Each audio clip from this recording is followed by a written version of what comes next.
une coïncidence, effectivement, dans les titres choisis par l'un et l'autre. Philippe Labro a décidé d'appeler ce livre-là « Ma mère ». C'est sobre et c'est clair.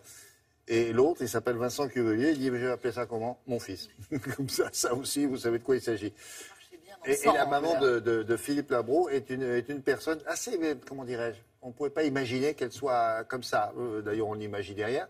Mais là, quand même, elle est mystérieuse. Hein. Et même son fils ne l'imaginait pas d'ailleurs. C'est ça qui est beau parce que enquêté. Ce livre, voilà, c'est un récit qui pose des questions finalement très simples. Qui est ma mère? Qui était-elle? D'où venait-elle?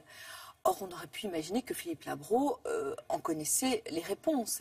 Mais non, parce que sa mère, on va le découvrir, était une personne qui était très lumineuse, très généreuse, mais qui était une taiseuse. Et quand son fils...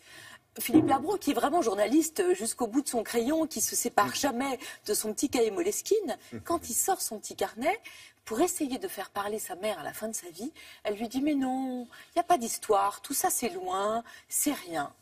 Or, effectivement, il y a une histoire.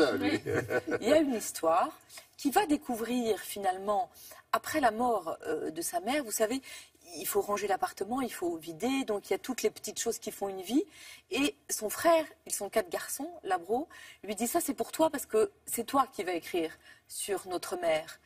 Et ce qui est très beau dans ce livre, c'est que Philippe Labro, qui a quand même 4 fois 20 ans, quand comme il dit, 80 ans, qui a écrit beaucoup, qui a rencontré le président Kennedy, qui est un homme qui est quand même assuré, et bien là, il flanche. Il a beaucoup de mal à écrire ce livre, et ça se voit dans l'écriture. Je trouve que c'est très beau, la manière presque hésitante des premières pages. C'est hésitante pourquoi? Parce qu'il découvre des choses qui le dérangent, ou alors parce qu'il est naturellement pudique et ils se disent non, je ne vais pas dire ça, je vais révéler des choses qui vont gêner tout le monde. Je pense que c'est un peu tout ça, parce que ça le touche vraiment de manière intime, parce que ça touche à ses origines. Et il va même faire une dépression, refaire une dépression pendant l'écriture de ce livre, une rechute de mélancolie, c'est la manière dont les médecins appellent cette dépression, parce que oui, ça touche à ses origines.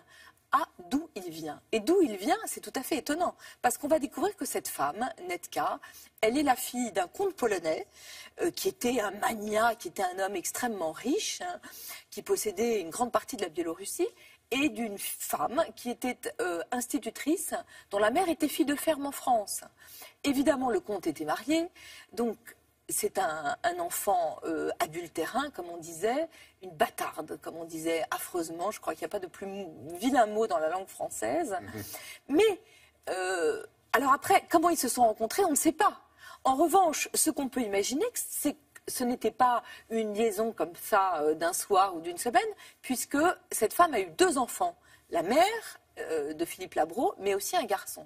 Après, ce qui est stupéfiant aussi, c'est que cette femme va abandonner ses 2 enfants.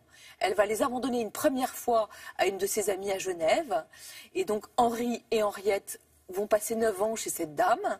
Et au bout de 9 ans, la mère, la vraie mère génitrice, va venir les chercher et les abandonner de nouveau chez une autre femme, là à Versailles, où ses enfants vont grandir. Et un jour, il y a une scène dingue, la mère appelle, et elle dit voilà, j'ai plus d'argent, donc il faut trouver une autre solution, il faut les mettre ailleurs.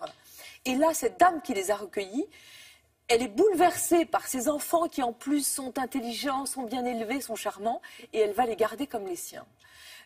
C'est un livre vraiment où on va de surprise en surprise.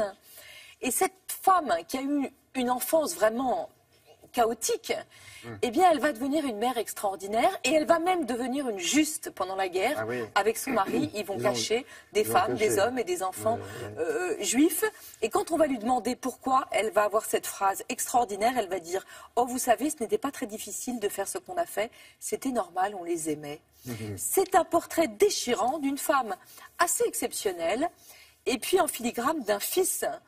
Et on se dit que Philippe Labro est un petit garçon éternel. Et puis, en même temps, le pouvoir de la littérature, le seul peut-être, c'est de faire que cette femme, Netka, eh bien, elle devient éternelle grâce à Ma mère saint inconnue de Philippe Labro, publié chez Gallimard, livre déchirant. Et on sent qu'il ne savait pas tout ça. Ah non, il ne savait pas.